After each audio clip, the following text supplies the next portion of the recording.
Kinukunan lang ng video ang nagpuputokang fireworks na yan sa Barangay de la Paz, Antipolo City noong kasagsagan ng pagsalubong sa bagong taon kagabi nang biglang nagsabugan sa baba ang mga paputok.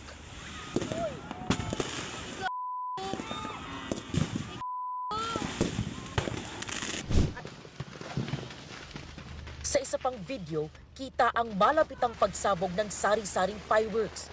Kanya-kanyang paglikas ang mga tao. Ang lugar na pinangyarihan, isang designated area ng tindahan ng mga paputok. Kita ang isang nagvi-video na sinubukan pang magtago sa likod ng mga istante. Kwento ng mga saksi, mitsa raw na mga kalat-kalat na pagsabog ang nalihis na pagputok ng isang fountain. Ang ginagawa ko lang po nun is nanonood lang po ako ng fireworks. Gawa po ng 12 na po nun. Kaya po nagpuputok na po sila.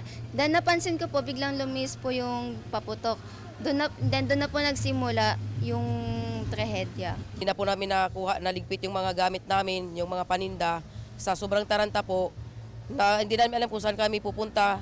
Yung anak ko po, naligaw siya, may pader daw silang tinalon. Yung anak ko po na nahiwalay sa akin, maming bunso ko is 6 years old po. Sa sobrang taranta, hiwa-hiwalay po kami.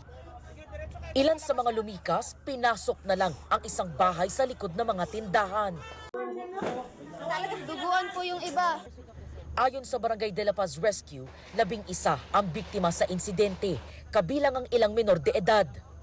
Nung pagdating ko dito, mayroong isang minor injury, nag-hyperventilate, and then it only to found out, yung iba is nandun na po sa barangay namin. So doon na po nag-proceed yung ibang rescue, and then may 6 nang napunta doon sa hospital. So check namin, in total is 11 sila.